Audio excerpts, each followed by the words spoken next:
So my grandfather had this very sick, twisted, dark humor when it came to everybody, but really my dad. He needled my dad a lot because he was convinced that I did not belong to my father because I was a girl. And I didn't look anything like my dad. I didn't really even look anything like my mother. And it wasn't until I got older that I started, manifesting family traits. But he would, our mailman, the redheaded mailman, his name was Gerald. And so whenever I'd come over, or Dad would bring the kids over to Grandpa's house, and we would, get together as a family and do things or just go over there, he would always say, "Hey, Geraldine," because the mailman, the redheaded mailman's name was Gerald. And when it wasn't calling me Geraldine, he would tell my dad all the time, "Are you going to bring Terry's daughter over?" And then he would say, things like, "Don't bring the wee huzzy," he would just really make my dad miserable about it. It was a constant picking at him, and so I really had to kind of really fight for respect and try to earn a place.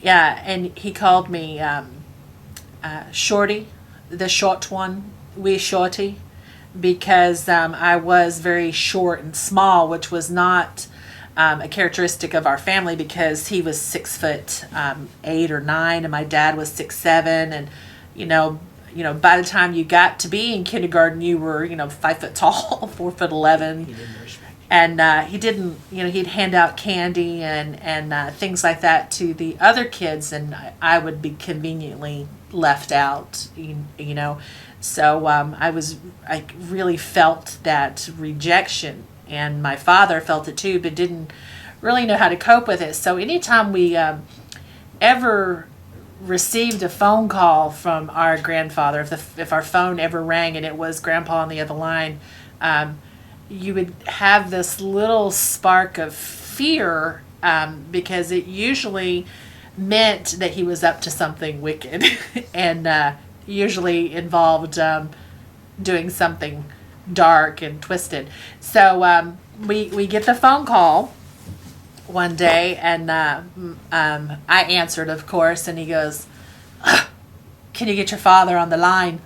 And I said, "Yes, hold on." And I said, "It's Grandpa." And my dad jumped up out of the recliner, and because my grandfather commanded a lot of respect, and so he gets on the line and he goes, "Yeah da, okay, I'll come right over." So my dad hangs up, and he gets all the kids together, and he says, "All right, we're going to Grandpa's. He's bought a pony." And in my mind, pony equaled death, because I knew that if it was a pony Grandpa had bought it, that it would not be a nice one. And so we get over there, and there's the the little barn, and there's this corral, and I'm not sure if this really happened or not, but in my child's mind, it was this mangy, horrible, just hair and matted and red eyes and matted hair down the face, and stomping the ground like a Spanish bull, and it was just terrible. And I immediately wanted to wet myself, because I knew this was just going to be terrible. And it was a Shetland pony, but it was possessed by Satan himself. And my grandpa is sitting there, and he's got his pipe, and he's like, "What do you think? You have a go at it?" And I was like, "No, thank you." And he scoffs, and he turns to my dad, and he said, "This is no child of yours. She's a wee stream of piss, that one." And so that made me mad, and I just decided I was going to show Grandpa what for. So I jump over the corral, and I carefully approach the demon pony, and I get up on him and take off, and he runs me all around the corral, hitting every rail. I didn't have hardly a kneecap left, and so I pulled him and reined him to the away from the side of it. And of course he's stomping and he's going this way and he's going this way. And then he takes off running as fast as he could and just go, and then he stops. And then my little 6-year-old ass flies ass over end and hits the dirt, and I sit up like this, and then the pony comes at me, charges me, and just like tries to kind of stomp all over me. And I get up and I jump over the fence, and I start to kind of, I wanted so badly to cry, and my grandpa's just laughing. And he said, "You're just a wee quitter. Go in the house and cry. Go get your little ice cream sundae from your grandma." And it made me mad, so I jumped back over the fence, back into the corral, and I walked up to the pony, and I just punched the shit out of it. And I punched it, and it went like this, and then I grabbed its hair, and I shook its hair, and I shook it from side to side, and by then I was a pretty good-sized kid.